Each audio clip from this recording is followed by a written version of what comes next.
Next on AM 1480 WLEA, the Newsmaker Show. Here's Ryan O'Neill. Monday, April 22nd, 2019. Glad to have with us Hornell Mayor John Buckley. Mr. Mayor, thanks for coming in. Well, good morning, Brian. Thanks for having me on this beautiful Monday morning.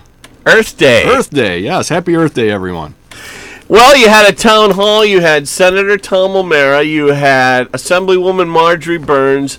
And you had Assemblyman Phil Palmisano. A lot of topics were covered. Can we go over that? Yeah, that'd be great. We had the town hall this past Saturday morning at the VFW. It was very well attended. There's probably between 50 and 60 people there, which was a very nice thing on Easter weekend with people away on spring break. You never know how many people will be available to attend something like that. So I was very, very pleased with the turnout.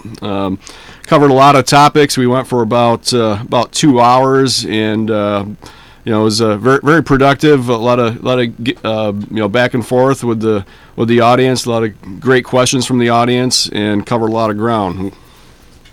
You talked, a lot of it was about, from what I could tell from our story on WLEA.net, which had a lot of video, the funding that had been cut from Albany. Yeah, we talked about different funding streams from Albany, funding streams directly to municipalities. And first and foremost, I started off the meeting talking about AIM funding. And AIM funding is AIM stands for Aid and Incentives to Municipalities, and that's basically the large chunk of money the state gives cities, towns, and villages each and every year. And the state had, under Cuomo's budget, had cut 90% of AIM funding for villages and towns, left the cities alone, but really, until the last minute, that money was being threatened not to be there. And so we talked about that in detail. AIM funding for the city of Hornell, just to put it in perspective, AIM funding hasn't changed in this will be the 11th consecutive year where the same dollar amount we received this year is the same exact dollar amount we received 11 years ago. And if you factor in the rate of inflation, we're actually, it's basically less money because it doesn't have the purchasing power that it did a decade ago. Just to contrast that with school districts seemingly get bumps in their foundation aid just about every year. I think Hornell School District, I think they were up $600,000 this year. So on one hand, you have school districts which get steady increases all along, and then you have municipalities like cities like Hornell that have been kind of hung out to dry, so to speak, as far as the that baseline funding. So it makes it very difficult, and it's we have to really stretch our resources and do more with less, and that's a phrase that I use quite a bit, but it's true. Some of the other things that we discussed funding wise was CHIPS funding. Senator O'Mara and Assemblyman Palmisano have done a great job over the years to advocate for CHIPS funding, and that's the consolidated highway improvements monies that goes into the streets and the roads, and they've been successful in getting a couple bumps in increases in CHIPS over the years. But it's never enough. If you live in upstate New York, we have harsh winters. The roads get bad. There's a lot of potholes, whether it's city streets or village streets or the highways that the state controls, and there's just never enough money, and it's really a matter of priorities. Another big one that the state just cut right out of the budget, and this is this is Cuomo that cut it out. Basically, you had the Assembly and you had the Senate in their one house budgets. They had this money in there, and what I'm referring to is the extreme winter recovery money, which goes directly to fix roads after these harsh winters. They just cut that right out. And to put that in perspective, for the city of Hornell, that's a 1% hit right off the bat on our budget. So, $35,000 just out the window that, so long, see you later, we're never going to get. But, yeah, at the same time, when they're cutting these vital funding streams. That was my next question. Did O'Mara, Palmisano, and Burns have a sense of where the money will be going, or where other money will be going? Well, that's the thing. It's budgets, and I think Assemblyman Palmisano articulated this. Budgets are really a list of priorities, and if you look at a budget, it really shows where the priorities are. And in the New York State, unfortunately, the state Democrats, they want to fund free college tuition for illegal immigrants, but they don't want to fund the roads and bridges and highways. And it's absolutely ridiculous, and it's a travesty that we have to tolerate this. But it's one of those things. We talked about it in great detail, and Senator O'Mara, Assemblywoman Burns, and Assemblyman Palmisano will continue to bang the drum and advocate for us. But it's very frustrating from a municipal standpoint. Mayor Buckley, what is this new thing about 3 hours per employee to vote? Well, it's another unfunded mandate handed down from Albany, and it's basically what it says is municipalities have to allow each employee 3 hours to vote. So 3 hours to vote in a primary or general election. So that's to say that, Brian, say you're a fireman, and election day rolls around. I have to give you 3 hours to go out and vote. Does that go for businesses too, or just town halls, village halls, and city halls? That's a great question. I'm not entirely sure, but I know it affects government employees, and I think it does reach a little further than that, maybe into the medical field as well, because I know Senator O'Mara referenced that at the town hall. But it definitely affects municipal employees, and can you imagine having to give every fireman 3 hours to vote? How do you know how long it takes them? How do you try to get a timestamp? I went to the poll at this time. I was able to vote at this time, and I departed at that time. How do you do that? How do you monitor? You can't do it. So they couldn't bring a cell phone and video it, because that would not be allowed, right? That wouldn't fly, because that would go be against election the polling laws. site rules. Sure, yeah, and there's pretty stringent rules what you can and cannot do at those polling sites. So it's just another unfunded mandate handed down from Albany, and not to say people will abuse it, but in the city of Hornell, but I guarantee there's going to be people out there, in some municipalities that'll, hey, I get 3 hours to go vote. I'm taking a 3 hour break. It's just ridiculous. I mean, obviously everyone should be entitled to vote, and you should make accommodations for those employees to vote. But the other thing is, polls are open from 6 a.m., 6 in the morning until 9 o'clock at night. So there's time within your day to go out and vote, and if you happen to be working, some crazy shift where it encompasses that, then employers, including the city, we're always going to make time for the employees to get out and vote. But I think having a mandatory 3 hour block set aside for each employee is a little bit ridiculous. Legalizing marijuana came up. Yeah, so that was a big topic, Brian. That obviously has been in the news quite a bit. There was a lot of talk and discussion about the legalization of marijuana being included in the New York State budget, and it was pulled kind of at the last minute. And I attended a NICOM conference in Albany about a month or so ago, and I actually left with more questions than answers. And I just get the feeling that there's always this rush in Albany just to get something done. Just do it, and then we'll worry about the consequences, or we'll figure out the details later. And of course, I think that's just the wrong attitude. And as far as the legalization of marijuana, I think it's a bad idea myself. I think if you've been paying attention the last year or so, I've been pretty hard on drugs, and the police department, our city police department, does a great job. Drug arrests were up 20% in my first year in office over the prior year, and kudos to Chief Ted Murray and Investigator Tom Maini and the whole police department. They do just an outstanding job. But legalizing marijuana, marijuana has been proven to be a gateway drug, and I think it's just the wrong approach. And I think the state's attitude is they're looking at it as, not should it be legal or shouldn't it be legal, or should people be able to use it. They're looking at it purely as a revenue stream. So they're just seeing the dollar signs. But if you look at some of these other states that have done it, including California and Colorado and some of these states out west, their projections, their revenue projections have never come to fruition. They have come up way short of any projections that they've ever had. So just because you legalize marijuana, that doesn't take the black market out of play, because those people that have been illegally producing these drugs for 10, 20, 30 years, just because you legalize something doesn't mean they're going to stop doing what they're doing. Here's what Senator O'Mara said about legalizing marijuana at the Saturday town hall. Try not to use the word recreational marijuana, because I don't see that as recreation. I don't drink recreational beers, but I do drink a beer every once in a while. To call it recreation is just the worst message we could be sending our youth.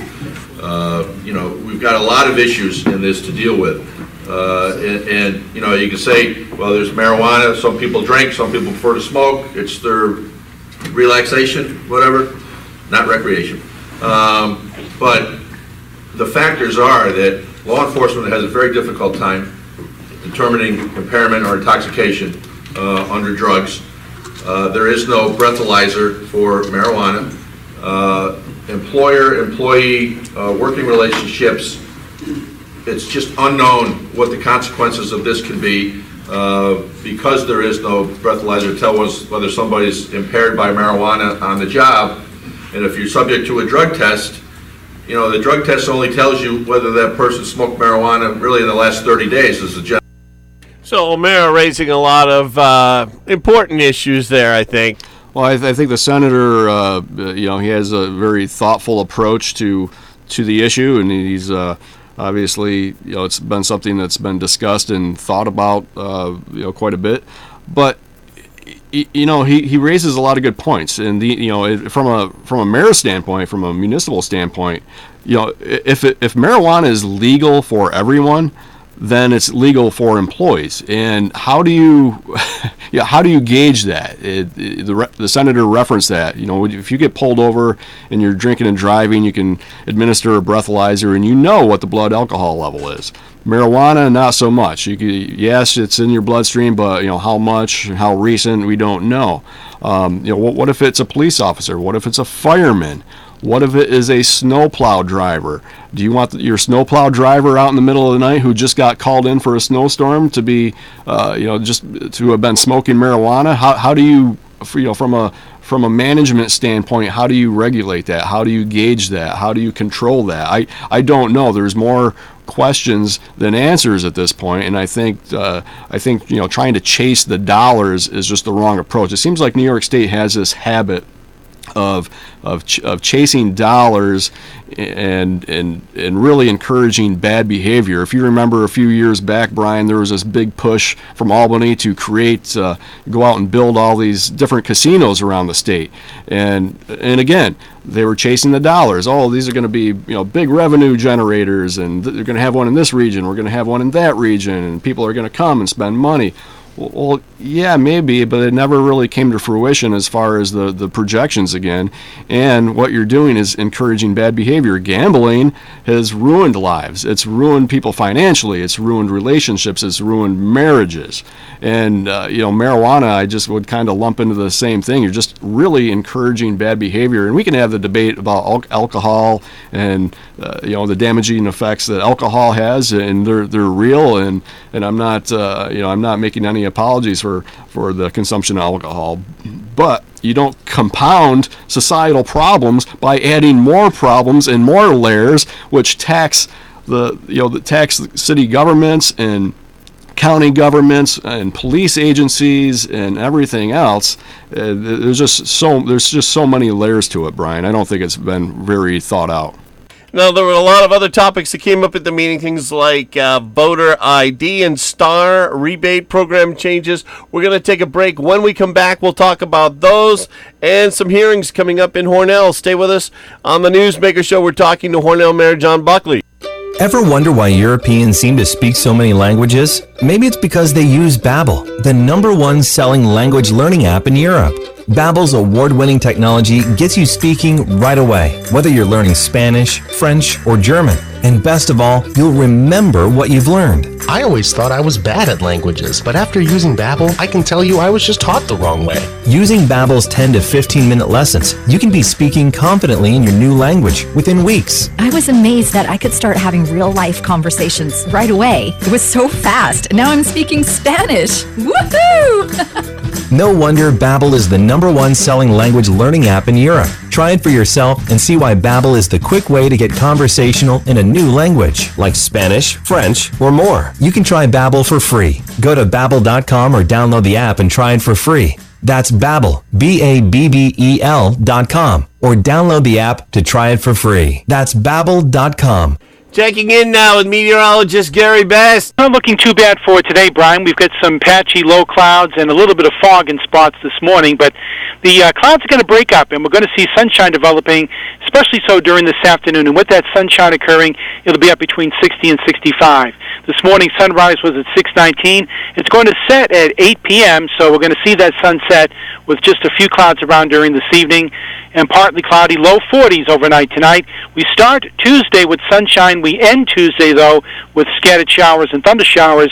High temperature a bit warmer tomorrow, low 70s. Scattered showers and thunderstorms likely Tuesday night, ending overnight, though. We're back down in the 40s. We're cooler and drier for Wednesday, becoming mostly sunny, and about 55 to 60 by then. Back with Hornell Mayor John Buckley. The topic of voter ID came up at your Saturday town hall. Yeah, actually it did, and if I remember correctly, I think that came from the audience, and it's one of those issues that's been discussed nationwide in various states over the last several years, and the senator and the two assembly people, I think they were all in favor of having some sort of ID when you go to vote, and I don't think that's too much to ask personally. When you think about it, you have a driver's license and you get pulled over for something, the police are going to want to see your identification. If you go to a bank and want to open a checking account or a savings account, you're required to have some form of ID. When you go to a lot of places, to do certain things, you need ID, right? So why not? Doesn't strike me as like a checkpoint, thing where you have to show your. No, it's not the Soviet Union of the 60s and 70s where show me your papers. Come on, it's ridiculous. But I think with some of the voter fraud that we've seen, and some of the larger cities throughout the nation over the last several general elections, where you've had, if I remember correctly, there was one polling site in maybe it was Philadelphia where there was 103% of the people voting, and things of that nature. So yeah, I think it's just kind of a common sense thing, but obviously it's. In this day and age, everything is politicized, and if you ask for voter ID, then one side will say, well, it's voter repression, and you can't have this. How dare you ask for ID? Well, come on, that's just nonsense. Closing prisons, that also came up. Yeah, and Phil Palmisano, the assemblyman, is very, very passionate about that, and he's been very outspoken. And some of the conditions in the prisons have been deteriorating over the last several years. And really, what that is, it's a push not just to close prisons, but it's a push not to incarcerate criminals, and that's really the underlying issue there. And I think people that break the law ought to be held accountable to that. And why if you're not going to have accountability, then why make the arrests and go through the trials and all that to begin with? But I've talked about this with everybody from former state senator Kathy Young to Assemblyman Palmisano. A big attitude coming out of New York City these days is that law enforcement makes an arrest, it's a false accusation. All law enforcement is corrupt all the time, and the suspect is it's not only innocent until proven guilty, but falsely accused. All suspects are falsely accused. That's an attitude coming out of New York City. It is an attitude, and it's a wrong attitude. Our law enforcement community does an outstanding job, and without them, where would we be? You'd have a lawless society, and people would be at risk. And God bless each and every man and woman that put on that uniform every day to protect us. They do a great job. I do want to just bring up our new Assemblywoman Marjorie Burns. I was very honored to have her at this town hall. This was her very first town hall as a new Assemblywoman, and I was very honored that her first town hall was right here in Hornell with us. So she did a great job at the town hall answering questions, and she's doing a fantastic job up in Albany advocating for us. You have a couple of public hearings coming up, Mayor Buckley, one on Thursday, one on Saturday. Yeah, so it's a busy week, Brian. Thursday at City Hall at 6 p.m. down in the council chambers, we have a public hearing on MEGA, and MEGA stands for Municipal Electric and Gas Alliance. And basically what we're doing is MEGA has come in, and they offer cheaper electric rates than NYSEG. So if you remember, about 2 years ago, we started talks with MEGA, and the city actually entered into an agreement with MEGA to switch to their services. And basically what that means is MEGA will go out and pool resources with other communities, and just through the purchasing power of multiple communities and municipalities, they can drive down the pricing. So what does that really mean? It means that when we switch over, they'll be supplying the electric, but NYSEG will still be delivering it. So in a nutshell, there's energy savings to come. I encourage the public to come to the public hearing Thursday to hear more about it, and it's a great opportunity not just for municipalities but for individual households as well. We've been talking to Hornell Mayor John Buckley on this Earth Day. We didn't have time to get into how the mayor wants to impeach President Trump, but maybe we could do that next time. No impeachment here. No impeachment. Leave the guy alone. Thank you for joining us, Mr. Mayor. Thank you, Brian. I appreciate you having me on.